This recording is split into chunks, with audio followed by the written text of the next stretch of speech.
এখনো আওয়ামী লীগের লোকজন বসা, আমাদের প্রশাসন বলেন, বাহিনী বলেন, সব জায়গায় সবাই বহাল তবিয়তে স্বপ্ন দেখে হাসিনা আবার চট করে ঢুকে যাবে। তো সব মিলিয়ে ইন্টারিমের এক বছরটা আপনি কিভাবে দেখেন? আপনার আমরা অন্য প্রশ্নে যাব। আমি আলোচনাটা দুভাবে করি। একটা, আপনি প্রথমেই যেটা বলেছেন যে বিপ্লবের আকাঙ্ক্ষা, সেটা একটা আলোচনা। আর একটা হলো যে ইন্টারিম এক বছর ডে টু ডে অ্যাক্টিভিটি। অন্তর্বর্তীকালীন সরকার, যেটি হাসিনাকে বিতাড়িত করার পরে যে সরকার গঠিত হয়েছে, তার এক বছর, এই এক বছরকে নিয়ে অনেক ধরনের মন্তব্য আছে, অনেক ধরনের, অধিকাংশই আশাহত, অধিকাংশই যে স্বপ্ন দেখেছিলেন সেই স্বপ্নের পথে ইন্টারিম এগোতে পারেনি বা আগায়নি, ঠিকমতো কাজ করতে পারেনি। কেন পারেনি তারও কোনো ব্যাখ্যা নাই। এবং আমরা দেখছি যে জুলাইতে আমাদের রাজনৈতিক দলগুলোর মধ্যে যে ঐক্য ছিল, সেই ঐক্য এখন পুরোটাই অনৈক্যে পরিণত হয়েছে। এই সার্বিক সকল পরিস্থিতি নিয়ে বাংলাদেশের যে রাজনৈতিক ভবিষ্যৎ, ইন্টারিমের এক বছর, এই বিষয়গুলো নিয়ে আলোচনা করতে আমার সঙ্গে যোগ দিচ্ছেন আপনাদের অত্যন্ত প্রিয় মানুষ, প্রিয় মুখ, দৈনিক আমার দেশ পত্রিকার প্রকাশক সম্পাদক, লেখক, সাবেক জ্বালানি উপদেষ্টা, সাবেক বিনিয়োগ বোর্ডের চেয়ারম্যান ডক্টর মাহমুদুর রহমান। মাহমুদ ভাই, আপনাকে স্বাগত জানাচ্ছি। ধন্যবাদ কনক। আসসালামু আলাইকুম। ওয়ালাইকুম আসসালাম। মাহমুদ ভাই, যে প্রসঙ্গে আমি বলছিলাম যে ইন্টারিমের এক বছর, মানুষ কিন্তু ধরেন মানে খুশির চেয়ে অখুশি মানুষের সংখ্যাই বেশি। কারণ হাসিনা পরবর্তী যেই ভাবে মানুষ চেয়েছিল বা বিপ্লব পরবর্তী যে ধারায় যাওয়ার কথা ছিল, সেই ধারাটা আমারও মনে হয় যে এই সরকার ইন্টারিম পারল না। কেন পারল না, কি পরিস্থিতি, কেন হলো না? সব জায়গায় এখনো আওয়ামী লীগের লোকজন বসা, আমাদের প্রশাসন বলেন, বাহিনী বলেন, সব জায়গায় সবাই বহাল তবিয়তে স্বপ্ন দেখে হাসিনা আবার চট করে ঢুকে যাবে। তো সব মিলিয়ে ইন্টারিমের এক বছরটা আপনি কিভাবে দেখেন? আপনার আমরা অন্য প্রশ্নে যাব। আমি আলোচনাটা দুভাবে করি। একটা, আপনি প্রথমেই যেটা বলেছেন যে বিপ্লবের আকাঙ্ক্ষা, সেটা একটা আলোচনা। আর একটা হলো যে ইন্টারিম এক বছর ডে টু ডে অ্যাক্টিভিটি কেমন চালালো। এই দুভাগে ভাগ করলে আমার মনে হয় এটা ফেয়ার হবে আমাদের আলোচনাটা। আমি কোনো ঢালাও মন্তব্য করতে চাই না। অনেকেই করেন ইন্টারিমকে, অনেকেই প্রচুর সমালোচনা করেন, আবার অনেকেই প্রচুর প্রশংসা করেন। আমি দুটোর কোনোটাই করতে চাই না, আমি অবজেক্টিভ আলোচনা করতে চাই। আমি যদি ডে টু ডে পারফরমেন্সের দিকে দেখি ইন্টারিমের, তাহলে ভালোই করেছে ইন্টারিম, খারাপ করেনি। আপনার মনে রাখতে হবে যে ইন্টারিমের সময় প্রায় 500টা ছোট বড় আন্দোলন তাদেরকে মোকাবেলা করতে হয়েছে। আমার ধারণা বাংলাদেশের ইতিহাসে কোন সরকারকে এরকম 500টা আন্দোলন এক বছরের মধ্যে মোকাবেলা করতে হয় নাই। এবং সেই মোকাবেলা করেও এই সরকার টিকে আছে এখনো। এটাই ইন ইটসেলফ একটা সাকসেস। আর দ্বিতীয় যে কথাটা হলো যে শেখ হাসিনা বাংলাদেশের সবগুলো রাষ্ট্রের স্তম্ভকে ধ্বংস করে গেছিল, এবং তার মধ্যে ইকোনমিও তার মধ্যে ছিল। কিন্তু এই সরকার ইকোনমিটাকে কিন্তু ভালো সামাল দিয়েছে। আপনি দেখেন যে ব্যাংকে টাকা ছিল না এই সরকার যখন আসে, এবং তার আগ থেকেই আপনার নিশ্চয়ই মনে আছে, আমরা অনেকদিন আলোচনা করেছি যে 1 লাখ টাকার চেক নিয়ে গিয়ে অনেক ব্যাংকে বসে থাকতে হতো, তারা টাকা দিতে পারতো না। ডলার পাওয়া যাচ্ছিল না, হাহাকার। ইম্পোর্ট বন্ধ হয়ে গেছিল, এবং প্রচুর টাকা দেনা রেখে গেছিল এই সরকার। সবাই টাকা পাবে সারা দুনিয়াতে, আদানির থেকে শুরু করে এমন কোন বিদেশি প্রতিষ্ঠান নাই যারা টাকা পেত না হাসিনার সরকারের কাছে। কিন্তু মুখে উন্নয়নের গুলি ছিল। ওদিকে রিজার্ভও কিন্তু কমে গেছিল 15-20 বিলিয়নের নিচে, নেট রিজার্ভ আরো কম, গ্রসই কমে গেছিল 20 বিলিয়নের নিচে। সেই হিসেবে আমরা যদি এখন দেখি, কোন ব্যাংকে তারল্য সংকট নাই, ডলার প্রচুর পাওয়া যাচ্ছে, বরং ডলারের দাম কমে গেছে, বাংলাদেশের টাকার মান বেড়ে গেছে, এবং মোটামুটি জিনিসপত্রের দাম এরা কিন্তু সহনশীল রাখতে পেরেছে। বর্ষাকালে কিছুটা বেড়েছে, কিন্তু আমি যদি হাসিনার আমলের সাথে তুলনা করি, তাহলে জিনিসপত্রের দাম সেই আমলের তুলনায় অনেক কম, এবং বিদেশি দেনা প্রায় সবই শোধ করা হয়ে গেছে। এবং তারপরেও আজকে রিজার্ভ 30 বিলিয়নের উপরে। এখানে অবশ্য রেমিটেন্স একটা বড় ভূমিকা রেখেছে। আপনি তো জানেন গত অর্থ বছরে বাংলাদেশের রেকর্ড রেমিটেন্স হয়েছে $30 বিলিয়ন। এই প্রথম $30 বিলিয়ন রেমিটেন্স হয়েছে বাংলাদেশ। এবং সেই কারণে দেনা শোধ করার পরেও যেটাকে কারেন্ট অ্যাকাউন্ট সারপ্লাস $3 বিলিয়ন হয়ে গেছে বাংলাদেশে, মানে আমাদের কারেন্ট অ্যাকাউন্টে উদ্বৃত্ত, এটা একটা মানে নতুন ঘটনা। কাজে এইসব মিলে আমি মনে করি অর্থনীতির ক্ষেত্রে এই সরকার ভালো করেছে এবং অনেক চ্যালেঞ্জ হয়েছে। সম্প্রতি আমেরিকার সাথে যে ট্যারিফ যে নেগোসিয়েশন হলো খুবই সাকসেসফুলি এই সরকার করেছে। এবং আপনি ভারতের এখন অবস্থা দেখেন, 50% তাদের উপরে শুল্ক আরোপ করেছে ট্রাম্প, নতুন 25% আরোপ করার পরে, আগে 25 এখন 50%, আমাদের 20%। সুতরাং আমাদের গার্মেন্টস এর যে কম্পিটিশন ইন্ডিয়ার সাথে ছিল, এখন সেই গার্মেন্টস অর্ডার গুলো বাংলাদেশে চলে আসবে। কাজে সব মিলে ইকোনমির ক্ষেত্রে, আন্তর্জাতিক সম্পর্কের ক্ষেত্রে এই সরকার যথেষ্ট সাকসেসফুল। এবং ভারতের সাথে এই সরকার খুব সাকসেসফুলি তাদের স্ট্যান্ড দেখাতে পেরেছে, ভারতের কাছে নতি স্বীকার করে নাই। এবং আমি তো বলি যে জিয়াউর রহমানের পরে আমরা ডক্টর ইউনূসকে দেখলাম যে ভারতের কাছে নতি স্বীকার করে নাই, একেবারে দেশপ্রেমের জায়গা থেকে শহীদ প্রেসিডেন্ট জিয়া এবং প্রফেসর ইউনূস একই রকম ভাবে মোকাবেলা করেছে ইন্ডিয়ান থ্রেট। কাজে এইসব দিকে এই সরকার সাকসেসফুল। এখন আপনি বলতে পারেন যে জুলাইয়ের যে স্পিরিটটা ছিল, সেই স্পিরিটের ক্ষেত্রে অনেকটা এই সরকার সব দিকে সাকসেসফুল হয় নাই। যেমন ধরেন 1 বছর হয়ে গেল, এখনো কিন্তু সনদ সই হয় নাই, মানে 1 বছরের মধ্যে আমরা সনদ সই করতে পারি নাই।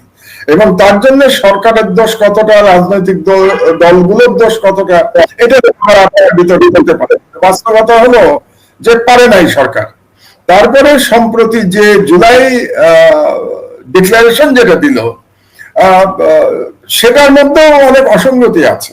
আমি যদি এই ডিক্লারেশনটা, আপনি পড়েছেন নিশ্চয়ই, আমি পুরোটা পড়েছি, আমার কাছে মনে হয়েছে এটার মধ্যে এত আইনি ভাষা, আইনি মারপ্যাচ, আইনি কচকচানি, এটার সাথে জুলাই বিপ্লব যায় না। জুলাই বিপ্লবের যে আবেগ, এই আবেগের কোনো কিছু আমি এই ডিক্লারেশনে খুঁজে পাই নাই। আমি জানি না এটা কারা ড্রাফট করেছেন এটার মধ্যে, এবং এখানে অনেক কিছুই বাদ পড়ে গেছে। তো সেটা আলোচনা করতে গেলে দীর্ঘ আলোচনা হয়ে যাবে। কিন্তু আমি মোটামুটি এই জুলাই ডিক্লারেশনটা আমার কাছে খুব ভালো লাগেনি। মানে এই বাংলাদেশের তরুণরা কত আবেগ, কত দেশপ্রেম নিয়ে তারা জীবন দিয়ে বাংলাদেশের স্বাধীনতা ফিরিয়ে আনলো, ফ্যাসিবাদকে পরাভূত করলো। কিন্তু এই ডিক্লারেশনের বাংলা এবং ইংরেজি কোনোটার মধ্যে আমি সেই আবেগটাকে খুঁজে পাই না। কাজেই সেই ক্ষেত্রে এই সরকারের ব্যর্থতা আছে। এবং আর একটা হলো যে কোনো কারণেই হোক ঐক্য ধরে রাখতে পারে নাই। এখন সরকার যেহেতু ক্ষমতায়, কাজে ঐক্য যদি ধরে রাখতে না পারে, তাহলে তার দায়িত্ব তো সরকারের উপরেও যায়। সেটা অবশ্য আমরা বোধহয় আরেকটু পরে আরেকটু দীর্ঘ আলোচনা করতে পারি। তো সব মিলে, আর আপনি যে আরেকটা প্রশ্ন করেছেন যে ফ্যাসিবাদের দোসরদের সরানো যায় নাই, এটা সঠিক। এবং আমরা সচিবালয়ে দেখতে পেয়েছি, এটা যে শুধু আপনি পুলিশের মধ্যে কিংবা সেনাবাহিনীর মধ্যে কিংবা অন্যান্য সংস্থা শুধু না, আমলাতন্ত্রের মধ্যেও কিন্তু প্রচুর ফ্যাসিবাদের দোসররা এখনো রয়েছে, বিচার বিভাগের মধ্যে রয়েছে। কাজে আমরা যে আশা করেছিলাম যে 1 বছরের মধ্যে একটা শুদ্ধি অভিযান হবে রাষ্ট্রের সর্বক্ষেত্রে, এই শুদ্ধি অভিযান এই সরকার করতে পারে নাই। তার জন্য একটা চ্যালেঞ্জ তো থেকেই যায়। কারণ এখন আমরা ইলেকশনের কথা বলছি, সেই ইলেকশনের সময় যদি আওয়ামী লীগের যে এলিমেন্ট, ফ্যাসিবাদের যে দোসররা যদি থেকে যায় এবং তারা যদি স্যাবোটাজ করতে চায়, তাহলে একটা স্যাবোটাজের আশঙ্কা তো থাকেই। এবং তার সঙ্গে দিল্লিতে আমরা জানি যে শেখ হাসিনা তার ষড়যন্ত্র চালিয়ে যাচ্ছে।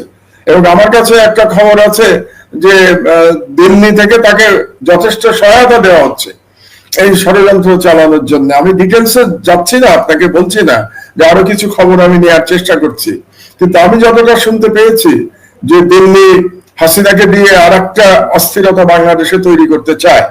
কারণ যদি তারা কোনক্রমে এই নির্বাচনটাকে ঠেকিয়ে দিতে পারে বা নির্বাচনের সময় একটা অস্থিরতা তৈরি করতে পারে, তাতে কিন্তু লাভবান দিল্লি হবে। কিন্তু এই বিষয়গুলি আমাদের স্মরণে রাখা দরকার। এবং আমরা কোনো জায়গা থেকে আশঙ্কা প্রকাশ করা হচ্ছে যে আপনার তো মনে আছে 1996 সালে একটা আমলা কু করা হয়েছিল এবং তার মাধ্যমে তৎকালীন বিএনপি সরকারকে ক্ষমতা থেকে সরানো হয়েছিল। তো এখন যদি আওয়ামী লীগের আমলারা একই ধরনের একটা পরিস্থিতি তৈরি করতে চায়, তাহলে তারা তো সেটা করতে সক্ষম। এবং সেই ব্যাপারে আমরা আজকেই, আপনারা কালকে দেখতে পাবেন আগামীকালের পত্রিকায়, আমরা সে ব্যাপারে একটা আশঙ্কা প্রকাশ করে একটা লিড স্টোরিও করেছি।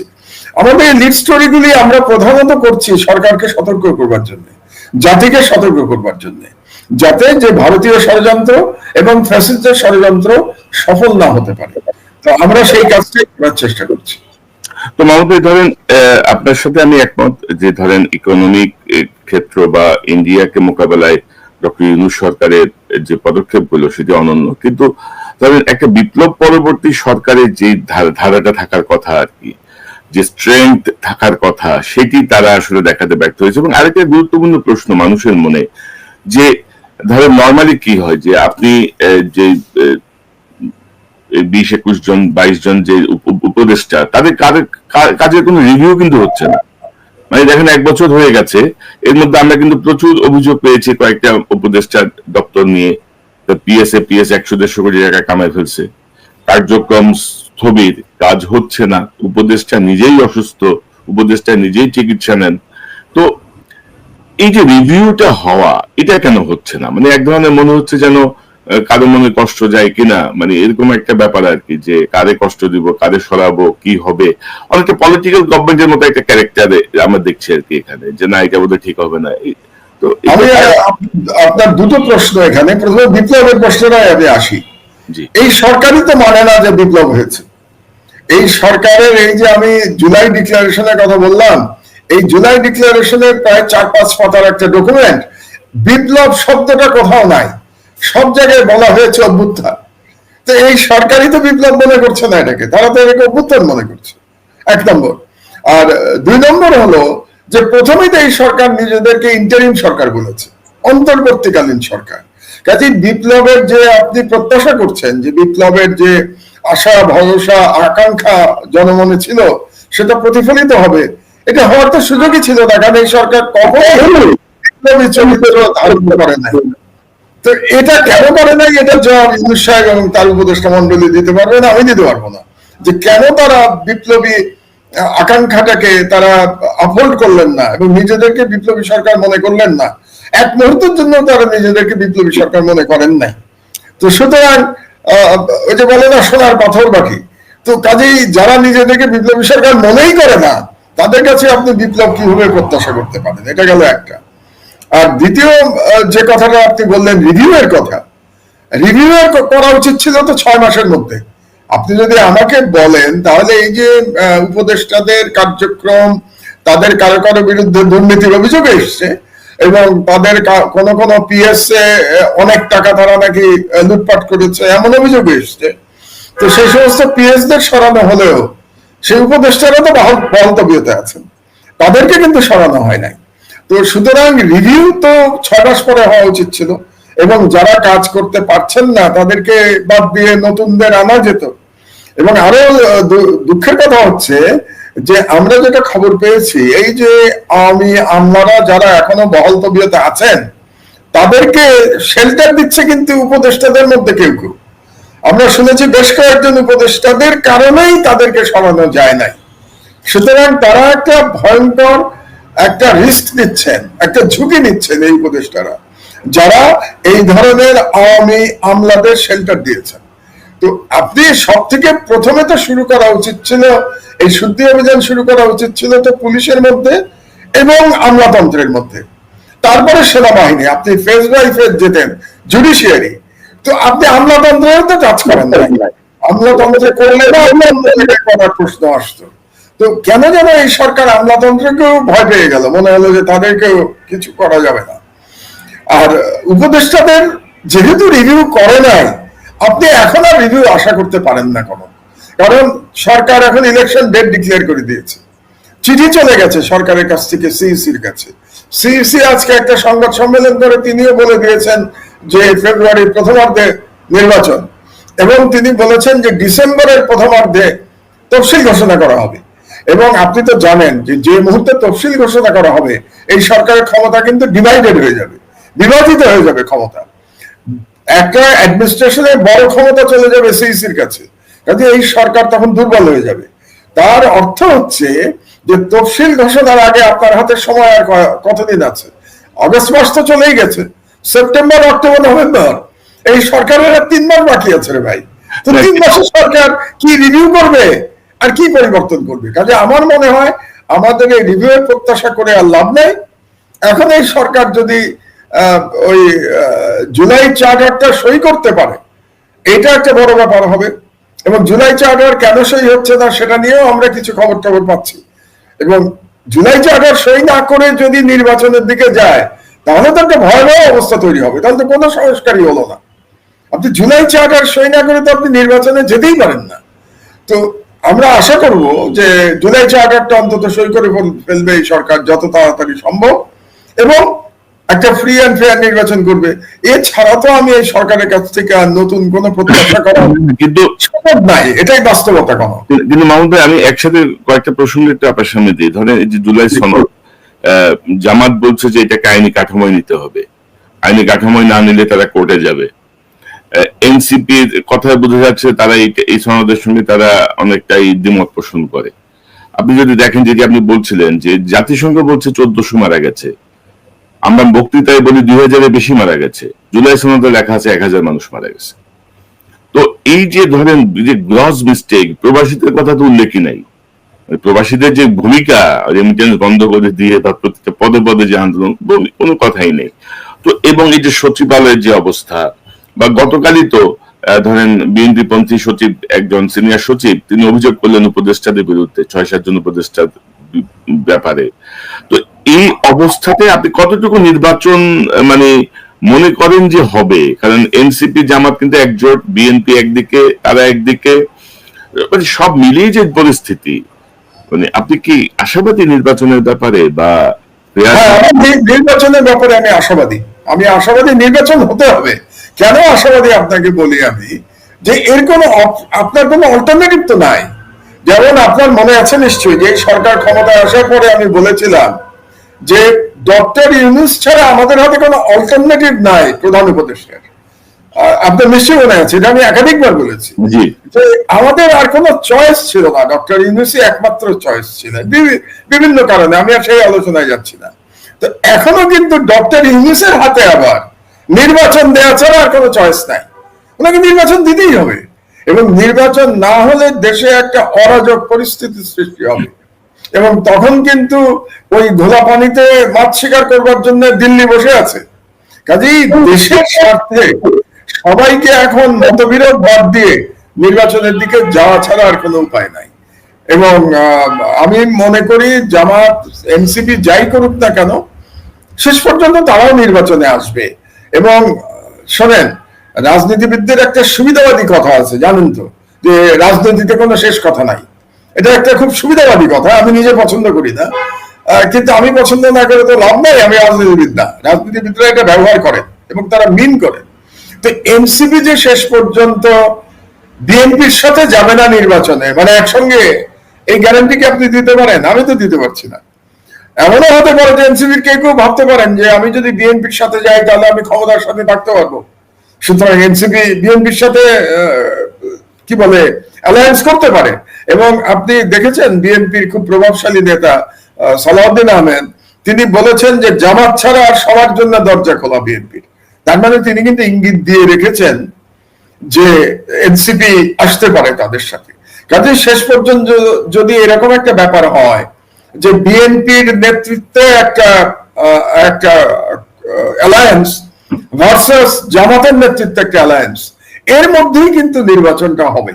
এবং এখন পর্যন্ত আমাদের যা ধারণা, বা আমরা মিডিয়াতে যতটুকু জানি, যা বুঝতে পারছি, তাতে করে ধারণা করা যায় যে বিএনপি ক্ষমতায় যাবে, অল্টারনেটিভ তো নাই। যেমন ডক্টর ইউনূসের অল্টারনেটিভ ছিল না, বিএনপির অল্টারনেটিভ নাই তো বাংলাদেশে, এটাই বাস্তবতা। কেউ কেউ বলতে পারেন জামাত অনেক শক্তি সঞ্চয় করেছে, আমি জানি না কতটা শক্তি সঞ্চয় করেছে। আমি বিশ্বাস করি জামাতের পপুলারিটি বেড়েছে। কত বেড়েছে পপুলারিটি? ওই পপুলারিটি দিয়ে তো কোনো আপসেট করার মতো সুযোগ নাই। আমরা যদি হিসাব করি, আপনি জামাত বাংলাদেশে কখনো 10% উপরে ভোট পায় নাই, তো পপুলারিটি যদি ডাবল হয়ে থাকে তাহলে জামাতের ভোট হবে 20%। তো 20% ভোট দিয়ে আপনি তো সরকারে যেতে পারবেন না। সুতরাং সরকারে যাওয়ার সম্ভাবনা বিএনপির অত্যন্ত উজ্জ্বল। তো সেই কারণে আবার আরেকটা কথা আছে, বুঝলেন, যে বিএনপির দায়িত্বও বেশি। কারণ যেহেতু বিএনপির সরকারে যাওয়ার সম্ভাবনা উজ্জ্বল, কাজে বিএনপির এমন কোন ব্যবহার করা উচিত না যাতে করে নির্বাচন প্রশ্নবিদ্ধ হয়। এতে কিন্তু বিএনপি ক্ষতিগ্রস্ত হবে।